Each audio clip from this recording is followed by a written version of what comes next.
करते हैं इंदौर की, जहां धर्मांतरण मामले पर मासूम के पिता ने संगीन आरोप लगाए हैं। इलियास कुरैशी और उसकी गैंग धर्मांतरण का बड़ा नेटवर्क है। इलियास गैंग को बड़ी फंडिंग की जा रही है। महेश जैन ने कहा कि साजिश के तहत पत्नी बेटे का धर्मांतरण कराया गया।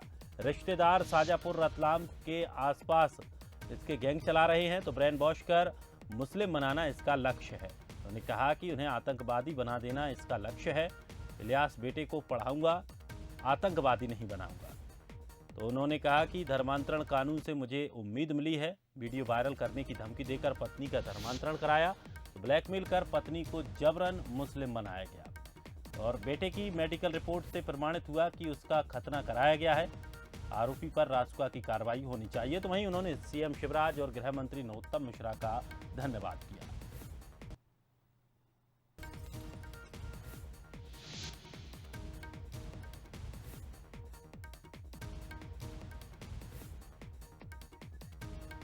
और चलिए, हमारे सहयोगी अखिलेश सेन हमारे साथ जुड़ गए हैं। अखिलेश, जिस तरह से पूरा मामला ये गरमाया, धर्मांतरण का मामला गरमाया, अब साफ तौर पर पिता की प्रतिक्रियाएं सामने आई हैं। सीएम शिवराज, गृह मंत्री का भी धन्यवाद दिया है।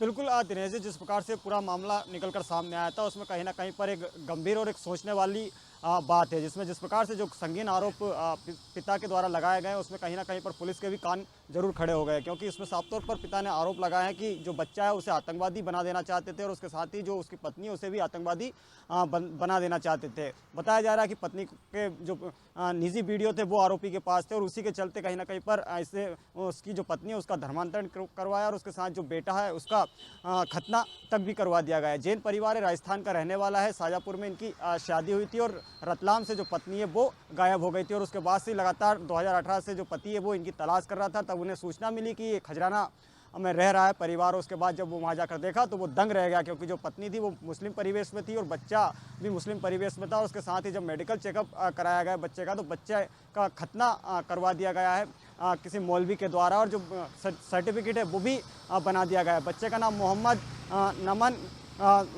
नमन करके जो नाम है वो बच्चे का नाम मुस्लिम नाम तक भी रख दिया है। फिलहाल इस पूरे मामले में पुलिस ने संज्ञान लिया है, लेकिन बड़ी बात यही है कि अगर जिस प्रकार से पिता ने आरोप लगाए हैं कई तरह के और जिसमें विदेशी फंडिंग होने की बात भी यहाँ पर उन्होंने कही है और उसके साथ ही जो एक नेटवर्क है जो पूरा ब्रेन वॉश कर जो हिंदू युवतियाँ उन्हें ब्रेन वॉश किया जाता था और उनके बाद उनका धन परिवर्तन कराया जाता था। तो रतलाम और उसके साथ ही शाजापुर और इंदौर के आसपास जो गैंग है वो सक्रिय होने का भी ये बात पिता के द्वारा बताई गई है। तो तमाम तरह के जो आरोप है जो उन्होंने अभी फिलहाल लगाए, लेकिन ये आरोप में कितनी सच्चाई इस बात की जो पुलिस जांच होगी और पुलिस जांच में कुछ जो तथ्य निकलकर सामने आएंगे उसके आधार पर ही पुलिस कार्रवाई करेगी। लेकिन एक बड़ा और गंभीर सवाल है कि इस प्रकार से अगर धर्मांतरण अगर हो रहा है और उसके साथ ही अगर बड़ी संख्या में अगर जो गैंग है वो सक्रिय है और अगर उन्हें विदेशी फंडिंग हो रही है तो कहीं ना कहीं पर यह चिंता का विषय है। दिनेश जी, चलिए, शुक्रिया अखिलेश जानकारी के लिए।